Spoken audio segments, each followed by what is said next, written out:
নমস্কার বন্ধুরা, নলেজ কাল্টিভেটারে স্বাগত।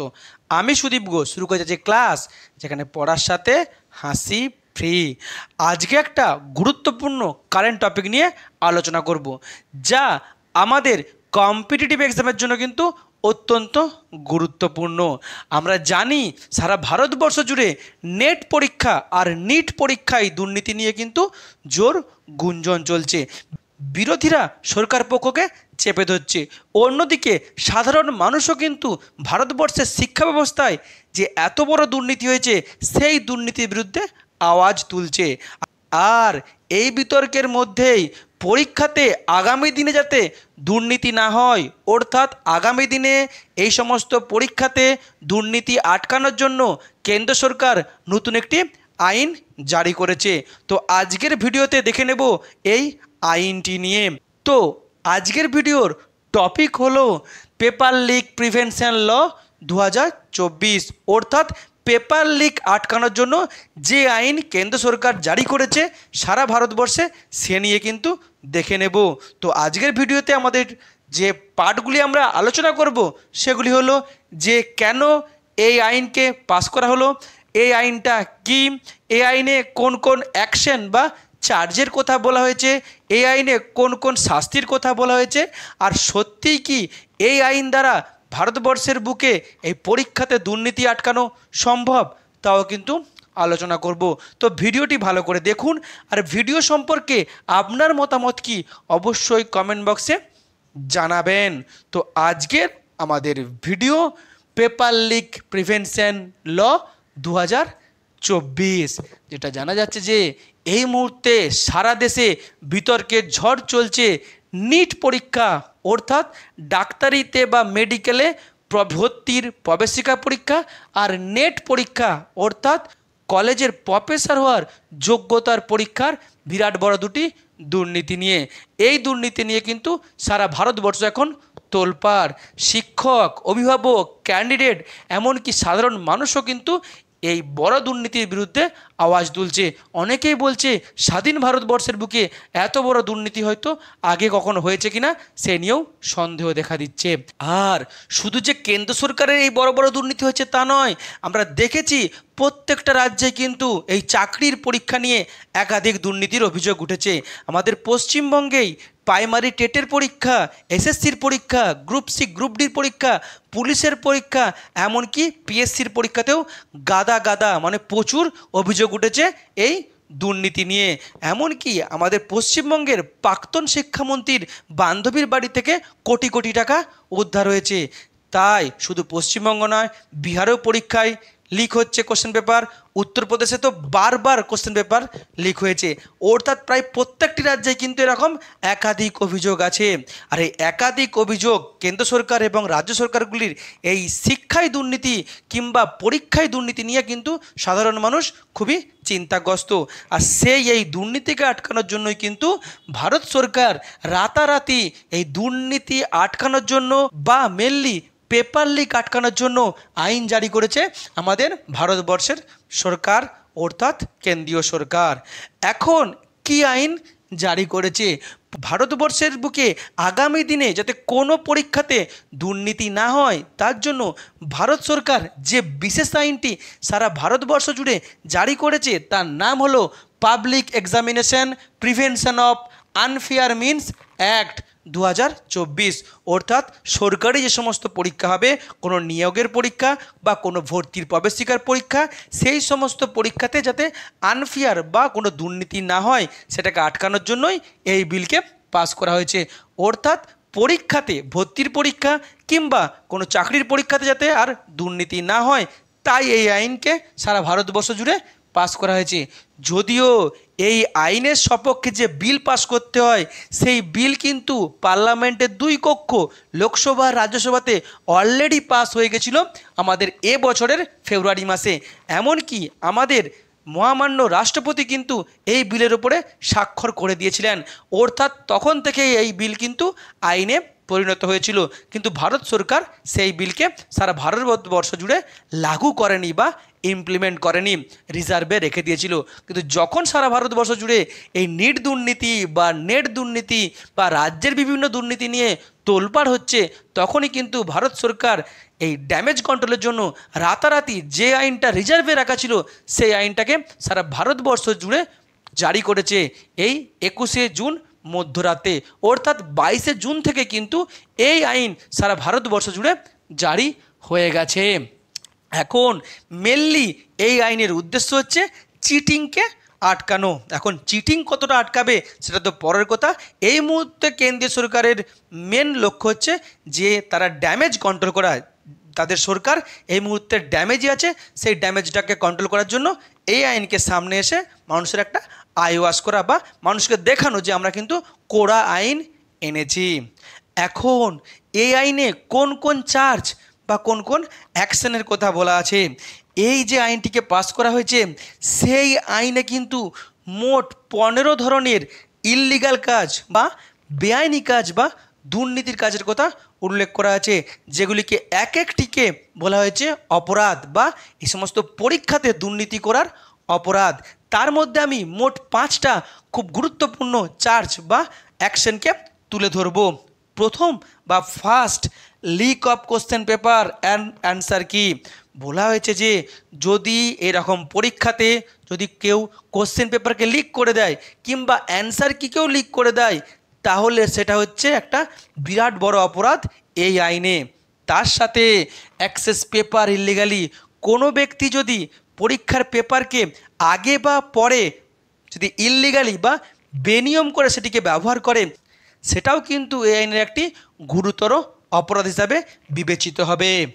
নেক্সট কি, টেম্পারিং অ্যান্সার শিট। তারপরে বলা হচ্ছে যে অ্যান্সার শিট পরীক্ষা দেওয়ার পরে সেই অ্যান্সার শিটকে টেম্পার করা বা বিকৃত করাও কিন্তু একটা অপরাধ। কিভাবে বিকৃত করা যায়, যেটা আমরা পশ্চিমবঙ্গে টেট দুর্নীতি আর এসএসসি দুর্নীতিতে এরকম ভুরি ভুরি অভিযোগ পেয়েছিলাম। যেমন যে অনেকে কি করেছে, সাদা খাতা বা সাদা ওএমআর শিট জমা দিয়েছে, পরে ওই সংস্থার কোনো ব্যক্তি নিজে কিন্তু সেটিকে ফিল করেছে, অর্থাৎ ক্যান্ডিডেট কিন্তু সেটাকে ফিল আপ করেনি, যারা দুর্নীতির সঙ্গে যুক্ত তারা ফিল আপ করে ওই ক্যান্ডিডেটের থেকে টাকার বিনিময়ে এই ফিল আপ করেছে আর তাকে চাকরি দিয়েছে। এটাও কিন্তু এক প্রকারের টেম্পারিং। আবার কি, অনেকে হয়তো খুব কম অ্যান্সার করেছে, সেই অ্যান্সারটাকে পরে অ্যান্সারের সংখ্যা কিন্তু বাড়ানো হয়েছে, কিংবা ওএমআর শিটে যে নাম্বার আছে তার থেকে বেশি নাম্বার কাউন্ট করা হয়েছে। এই একাধিক উপায়ে যদি অ্যান্সার শিটকে টেম্পারিং করা হয় সেটাও কিন্তু এই আইনের দ্বারা একটা বিরাট বড় অপরাধ। নেক্সট কি, হেল্পিং ক্যান্ডিডেট ইন সেন্টার বা ইনসাইডার অর আউটসাইডার। পরীক্ষা কেন্দ্রের মধ্যে পরীক্ষার্থীকে যদি পরীক্ষা কেন্দ্রের কোনো ব্যক্তি সাহায্য করে তাহলেও সেটা একটা গুরুতর অপরাধ। আবার যদি বাইরের ব্যক্তি পরীক্ষার্থীকে কোনোভাবে সাহায্য করে পরীক্ষা কেন্দ্রের মধ্যে সেটাও কিন্তু গুরুতর অপরাধ হিসাবে গণ্য হবে। তাছাড়াও পরীক্ষার্থীকে কোশ্চেন বলে দেয়া, পরীক্ষার্থীকে এক্সট্রা টাইম দেয়া ইত্যাদিভাবে সাহায্য করলেও সেটা কিন্তু এই কড়া আইনের অপরাধ হিসাবে গণ্য হবে। নেক্সট কি, fake website for fake recruitment. অর্থাৎ অনেকেই আছে গভর্নমেন্টকে না জানিয়ে, গভর্নমেন্টকে অন্ধকারে রেখে ওই সংস্থার নামে একটা ফেক ওয়েবসাইট তৈরি করে কিন্তু চাকরি দেয় এবং প্রচুর টাকা কিন্তু বাজার থেকে তুলে নেয়। এরকম ঘটনা কিন্তু পশ্চিমবঙ্গেও ঘটেছে। এরকম ঘটনা যদি কেউ করে তাকেও কিন্তু এই কড়া আইনের পদক্ষেপ নেওয়া হবে তার বিরুদ্ধে। নেক্সট কি, tampering documents for shortlisted candidate. হয়তো কোনো প্রার্থী যোগ্যতায় পরীক্ষা দিয়েছে, পরীক্ষা দিয়ে সে যোগ্যতার বিচারে সে শর্ট লিস্টেড হয়েছে, অর্থাৎ সে যোগ্যতার লিস্টে স্থান পেয়েছে। এখন তার ওই শর্ট লিস্টেড হওয়ার পরে তাকে চাকরি পাওয়ার থেকে যদি কেউ আটকে দেয় কোনোভাবে, তার ডকুমেন্টস কেড়ে নিয়ে তার ডকুমেন্টসকে জালিয়াতি করে, তাহলে সেটাকেও কিন্তু এই আইনে তাকে অপরাধ হিসাবে ঘোষণা করা হবে। অর্থাৎ কেন্দ্র সরকারের এই যে আইন, এই আইনটার যে সমস্ত চার্জগুলি আমরা দেখলাম সেটা থেকে বুঝতে পারলাম কেন্দ্র সরকার এমন আইন এনেছে যেখানে কিন্তু যারাই এই অপরাধের সঙ্গে যুক্ত হবে তাদের কিন্তু কড়া শাস্তি হবে, তাদের আর ছাড় নেই। এখন কি কি শাস্তি হবে সেটা আমরা একটু জেনে নিই। একাধিক শাস্তির কথা বলা হয়েছে, তার মধ্যে আমরা মেনলি 4টে গুরুত্বপূর্ণ শাস্তি দেখে নেব। প্রথম হচ্ছে এনি পারসনস ইনভলভমেন্ট, যদি কোনো ব্যক্তি এই দুর্নীতি বা স্ক্যামে অভিযুক্ত থাকে বা যুক্ত থাকে তাহলে সেই ব্যক্তিকে গ্রেপ্তার করা হবে নন কগনিজেবল অফেন্স আর নন বেলেবল অফেন্স। অর্থাৎ নন কগনিজেবল মানে কি, মানে পুলিশ যে তোমাকে গ্রেপ্তার করছে তোমাকে জানাবে না যে তোমাকে কেন গ্রেপ্তার করছি, কোন গ্রাউন্ডে গ্রেপ্তার করছি, তোমাকে এসব না জানিয়েই তোমাকে কিন্তু পুলিশ গ্রেপ্তার করতে পারবে। আর কি নন বেলেবেল, অর্থাৎ তোমাকে যে পুলিশ গ্রেপ্তার করছে তোমাকে কিন্তু অজামিনযোগ্য ধারায় গ্রেপ্তার করবে, অর্থাৎ তোমার কিন্তু সহজে জামিন হবে না তুমি যদি এই দুর্নীতির সঙ্গে যুক্ত থাকো।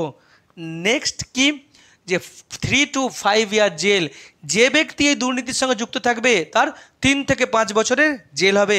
এবং ওই যে অভিযুক্ত ব্যক্তি তিনি যদি সত্যি দোষী হয় তাহলে কিন্তু তার প্রায় 10 লাখ টাকা জরিমানা করা হবে। নেক্সট কি, ক্রাইম বাই সার্ভিস প্রোভাইডার। এখন কেন্দ্রীয় সরকার বা রাজ্য সরকার কোনো সংস্থাকে দিয়ে দেয় এই পরীক্ষাটাকে কন্ডাক্ট করার জন্য কিংবা ওএমআর সিটকে ভ্যালু করার জন্য। এখন এরকম সংস্থা যদি এই অপরাধের সঙ্গে যুক্ত হয়, যেমন টিসিএস হচ্ছে এসএসসির পরীক্ষা বা রেলের পরীক্ষাকে কন্ডাক্ট করে। এখন টিসিএস যদি এরকম কোনো অপরাধ করে তাহলে এরকম কোনো যদি সংস্থা অপরাধ করে তাহলে সেই সংস্থার লাইসেন্স ক্যান্সেল করে দেওয়া হবে এবং তাকে 1 কোটি টাকা পর্যন্ত জরিমানা দিতে হবে। নেক্সট কি, অর্গানাইজ ক্রাইম, যদি কোনো অর্গানাইজ ক্রাইম হয় এই সমস্ত পরীক্ষাতে দুর্নীতি করার জন্য, অর্থাৎ অনেক ব্যক্তি আগের থেকে প্রি প্ল্যান নিয়ে যদি করে তাহলে কিন্তু কড়া স্টেপ নেওয়া হবে। এই যারা অর্গানাইজড ক্রাইমটা করবে তাদের প্রত্যেকের 5 থেকে 10 বছরের জেল হবে এবং প্রত্যেকের কিন্তু 1 কোটি টাকা করে ফাইন হবে। এখন আমরা কি দেখলাম, কেন্দ্র সরকার আইন এনেছে, কড়া কড়া আইন, সেখানে কড়া কড়া শাস্তি আছে, কিন্তু এই আইন দিয়ে কি আদেও এই পরীক্ষাতে বা প্রবেশিকা পরীক্ষাতে দুর্নীতি আটকানো সম্ভব? সেটাই কিন্তু এখন বড় কথা। আদেও কি দুর্নীতি আটকানো সম্ভব সেটাই কিন্তু আলোচনা করব। প্রথমত, previous cases not in this new law, অর্থাৎ আগে যে সমস্ত কেসগুলো ঘটে গেছে দুর্নীতির কেসগুলো, অর্থাৎ এই যে নিট দুর্নীতি, নেট দুর্নীতি কিংবা পশ্চিমবঙ্গের টেট দুর্নীতি, এসএসসি দুর্নীতি, পিএসসি দুর্নীতি, এই সমস্ত দুর্নীতিগুলো কিন্তু এই আইনের আওতায় পড়বে না, কারণ এগুলি আইন জারি হওয়ার আগেই কিন্তু এই সমস্ত ঘটনাগুলি ঘটে গেছে। আজকের পর থেকে যে সমস্ত দুর্নীতি ঘটবে এই সমস্ত পরীক্ষা বিষয়ক, সেগুলোই কিন্তু এই আইনের আওতায় আসবে, পুরনো কেসগুলো কিন্তু আসবে না, সেগুলো যেমন চলছিল সেইভাবে চলবে। আমরা যখনই দেখি কোনো দুর্নীতি এসছে, সে রাজ্য সরকারের হোক সে কেন্দ্র সরকারের হোক, সেখানে আমরা দেখতে পাই যে সেখানে শাসক দলের লিডার বা মন্ত্রীরা কিন্তু যুক্ত থাকে। সে তুমি আমাদের পশ্চিমবঙ্গের টেট কেলেঙ্কারি দেখো, পশ্চিমবঙ্গে এসএসসি কেলেঙ্কারি দেখো, কিংবা কেন্দ্র সরকারের এই যে নিট দুর্নীতি দেখো, দেখবে যে কেন্দ্র সরকারের নিট দুর্নীতিতে বিজেপি নেতারা যুক্ত আছে, আবার পশ্চিমবঙ্গের টেট দুর্নীতি, এসএসসি দুর্নীতিতে শাসক দলের বড় বড় নেতা মন্ত্রীরা যুক্ত আছে। এখন যে দুর্নীতিতে শাসক দলের নেতা মন্ত্রীরা যুক্ত আছে সে দুর্নীতিতে কি পুলিশ সেই নেতাদের বিরুদ্ধে, মন্ত্রীদের বিরুদ্ধে অ্যাকশন নেবে? কোনোদিনই সম্ভব নয়, অ্যাকশন নেবে না। এখন পুলিশ যদি তাদের বিরুদ্ধে অ্যাকশন না নেয় তাহলে তো এই আইনের কোনো কাজ থাকলো না, অর্থাৎ আইনটা আইনই রয়ে যাবে। নেক্সট কি, যখনই কোনো দুর্নীতি হয় তখন কি হয়, গভর্নমেন্ট সবসময় ডিনাইড করে বা অস্বীকার করে। সে আমরা টেটের সময় দেখেছি, আমাদের পশ্চিমবঙ্গ সরকার বলেছে না কোনো দুর্নীতি হয়নি, এসএসসি নিয়ে দেখেছি না কোনো দুর্নীতি হয়নি, এমনকি নিট নিয়েও দেখলাম কেন্দ্র সরকারের যে শিক্ষামন্ত্রী তিনি বললেন যে না কোনো দুর্নীতি হয়নি।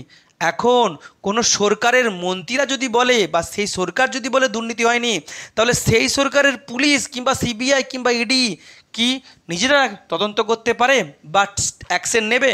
অ্যাকশন নেবে না, কারণ সরকারের বিরুদ্ধে সরকারের সংস্থা কোনোদিনই অ্যাকশন নিতে পারে না। আর যদি সরকারি সংস্থা যদি অ্যাকশন না নেয় তাহলে এই আইনটা আইনই থেকে যাবে, এর কোনো ব্যবহার হবে না। নেক্সট কি, যে কন্ডাক্টিং অর্গানাইজার নট অ্যাকসেপ্ট, যখনই কোনো পরীক্ষাতে দুর্নীতির অভিযোগ ওঠে সেই পরীক্ষাটা যারা কন্ডাক্ট করছে, অর্থাৎ পশ্চিমবঙ্গের প্রাইমারি কাউন্সিল কিংবা আমাদের এসএসসি কিংবা পিএসসি কিংবা এই যে নেটের এনটিএ, তাদেরকে যখনই বলা হয় যে দুর্নীতি হয়েছে তারা বলে না দুর্নীতি কোথাও হয়নি, তারা সবসময় দায় ঝেড়ে ফেলে। এখন সরকারের একটি সংস্থা বলছে যে দুর্নীতি হয়নি, যারা পরীক্ষাটাকে অর্গানাইজ করছে, তাহলে সেই সরকারের পুলিশ কি নিজেরা দায়িত্ব নিয়ে তদন্ত করবে? করবে না।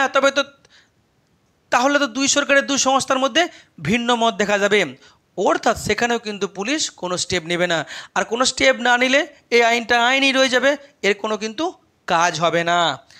নেক্সট কি, আমরা যখন দেখেছি যে ইডি সিবিআই এ সমস্ত কেসে তদন্ত করে কেন্দ্র সরকারের সংস্থা, আমরা পশ্চিমবঙ্গের যখন টেট দুর্নীতি হয়েছে, যখন এসএসসি দুর্নীতিতে এই সিবিআইকে বা ইডিকে দায়িত্ব দেওয়া হয়েছে তদন্তের জন্য, তখন আমরা দেখেছি সিবিআই ইডি সবসময় শাসক দলের নেতাদেরকে ছেড়ে দিয়েছে, অর্থাৎ বিরোধী দলের নেতাদের বিরুদ্ধে তদন্ত করেছে। সে দেখেছি আমরা তৃণমূল সরকারে যে সমস্ত মন্ত্রীরা যুক্ত ছিল, নেতারা যুক্ত ছিল, তাদের বিরুদ্ধে স্টেপ নেওয়া হয়েছে।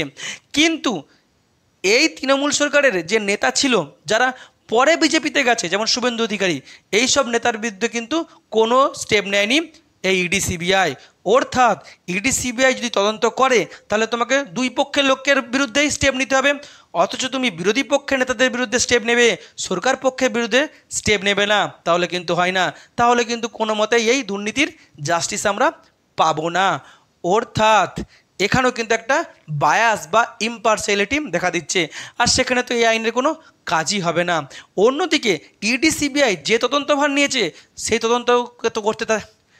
তদন্ত করতে তাদের 10 বছর 15 বছর লেগে গেছে। একটা তদন্ত করতে গিয়ে যদি 10 বছর 15 বছর লেগে যায়, তাহলে কি আমরা এই পরীক্ষার দুর্নীতি নিয়ে কোনো আমরা তার যোগ্য বিচার পাবো? কোনো দিনই পাবো না। অর্থাৎ এই আইনেরও কিন্তু কোনো কাজ থাকবে না। মেনলি কি, আর একটা, যে সমস্ত বেসরকারি সংস্থা যারা পরীক্ষাগুলোকে অর্গানাইজ করছে, যেমন টিসিএস করছে বা আদার সংস্থা আছে, তারা কিন্তু শাসক দলকে আর কেন্দ্র সরকারকে প্রচুর টাকা দেয়, ট্যাক্স পারপাসে দেয় কিংবা নির্বাচনী ফান্ডে দেয় বা ইলেকটোরাল বন্ডে দিয়েছে। তাহলে যারা কেন্দ্র সরকারকে বারবার সাহায্য করছে টাকা দিয়ে, তাহলে কেন্দ্র সরকার বা কিংবা রাজ্য সরকার যে হোক না কেন, তারা কি এই সংস্থার বিরুদ্ধে স্টেপ নেবে? নেবে না। তার স্টেপ যদি তারা নাই নেয়, তাহলে পুলিশেরও কিছু করার নেই। অর্থাৎ এই আইনেরও কিন্তু কোনো দাম থাকবে না। অন্যদিকে অনেক ক্ষেত্রেই এই যে পিএসসির দুর্নীতি কিংবা এই যে নেট দুর্নীতি, নিট দুর্নীতি, অনেক বেসরকারি যে সমস্ত যে কোচিং সেন্টার আছে, সেই কোচিং সেন্টারগুলোর বিরুদ্ধেও কিন্তু অভিযোগ উঠছে। এখন ভারতবর্ষে যে সমস্ত বড় বড় কোচিং সেন্টারগুলো আছে, আকাশ আছে, ফিজিক্স ওয়ালা আছে, অনেক বড় বড় আছে, তারাও তো সরকারকে প্রচুর টাকা দিচ্ছে, তা রুলিং পার্টিকে প্রচুর টাকা দিচ্ছে। এখন তারাও যদি যুক্ত থাকে, সরকার কি তাদের বিরুদ্ধে স্টেপ নেবে? অবশ্যই নেবে না। তাহলেও কিন্তু এই আইনের কোনো কাজ থাকলো না। তাহলে কি হবে? আর একটা ব্যাপার আছে, যখনই দুর্নীতির অভিযোগ উঠছে, আমরা জানি যে বিরোধীরা সরকারকে চেপে ধরবে, বিরোধীদের কাজই হচ্ছে সরকারকে চেপে ধরা।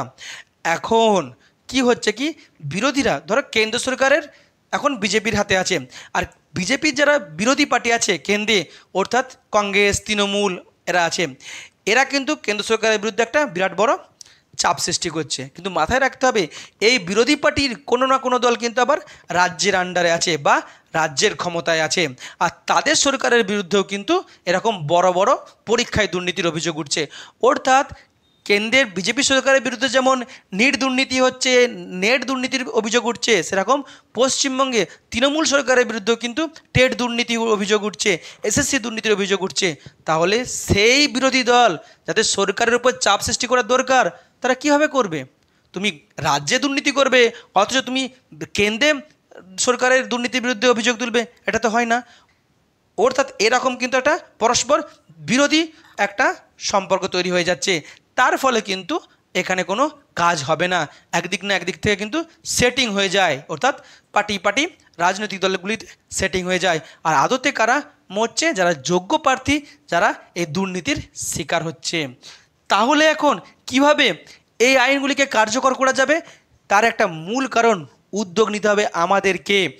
আমরা যদি উদ্যোগ নিই, তবেই কিন্তু সরকার বাধ্য হবে স্বচ্ছতার সাথে পরীক্ষা করানো, আর তার সাথে কি, যারা এই দুর্নীতির সঙ্গে যুক্ত হবে তাদের বিরুদ্ধে তাদের সরকারের পুলিশ সঠিক করা স্টেপ নিতে বাধ্য হবে। তাহলে আমাদেরকে কি করতে হবে? আমাদেরকে সরকারের ভরসায় না থেকে ডাইরেক্ট সুপ্রিম কোর্টে যেতে হবে, আমাদেরকে হাইকোর্টে যেতে হবে। যদি আমাদের কাছে প্রমাণ থাকে, তবেই কিন্তু আমরা সুপ্রিম কোর্টে বা হাইকোর্টের কাছে ন্যায্য বিচার পাবো, কিংবা ওই কোর্টেদের তৎপরতায় কিন্তু এর তদন্ত হবে এবং আমরা তার বিচার পাবো। যদিও ভারতবর্ষের বিচার ব্যবস্থা কিন্তু অনেকটা লং প্রসেস, সিঙ্গেল বেঞ্চ থেকে ডিভিশন বেঞ্চ, ডিভিশন বেঞ্চ থেকে সুপ্রিম কোর্ট, এতটাও কিন্তু ধৈর্য ধরে লেগে থাকতে হবে। আর কি, আর একটা বিরোধীরা তো প্রতিবাদ করবেই, কিন্তু সবার আগে প্রতিবাদ করতে হবে আমাদের সাধারণ মানুষকে। কে কোন রাজনৈতিক দলের আমরা সমর্থক সেসব ভুলে যেতে হবে। এরকম বড় বড় দুর্নীতি হলে অবশ্যই আমাদেরকে প্রতিবাদ করতে হবে। আর আমরা যদি প্রতিবাদ করি, সাধারণ মানুষ যদি সারা ভারত জুড়ে প্রতিবাদ করে, সারা রাজ্য জুড়ে প্রতিবাদ করে, তাহলে কিন্তু সরকার কোনো মতে দায় এড়াতে পারবে না। সরকার বাধ্য হয়ে কিন্তু স্টেপ নিতে বাধ্য হবে, সরকারের পুলিশ তদন্ত করতে বাধ্য হবে। অর্থাৎ সঠিক তদন্ত হলেই, পুলিশ সঠিক স্টেপ নিলেই কিন্তু এই সমস্ত কড়া আইনগুলি ওই সমস্ত দুর্নীতিগ্রস্ত ব্যক্তির বিরুদ্ধে জারি হবে বা লাগু হবে, তবেই কিন্তু তারা শাস্তি পাবে। আর একের পর এক ঘটনায় যদি বড় বড় রাঘব বোয়াল দুর্নীতিবাজরা যদি শাস্তি পায়, তাহলে আগামী দিনে যারা দুর্নীতি করবে তারা একটু হলেও ভয় পাবে। তো অবশ্যই উদ্যোগটা আমাদেরকে নিতে হবে, এই সমস্ত কড়া কড়া আইন যাতে জারি করা হয়, এ সমস্ত আইনে যাতে দুর্নীতিগ্রস্তরা শাস্তি পায়। এই হলো আজকের ভিডিও, যেখানে আমি টোটাল বিষয়টিকে সুন্দরভাবে তুলে ধরার চেষ্টা করলাম। ভিডিওটি যদি ভালো লাগে অবশ্যই লাইক, কমেন্ট, শেয়ার এবং চ্যানেলটি সাবস্ক্রাইব করতে ভুলবেন না। আবার দেখা হবে নতুন একটি ভিডিওতে। ততক্ষণ পড়তে থাকো, হাসতে থাকো।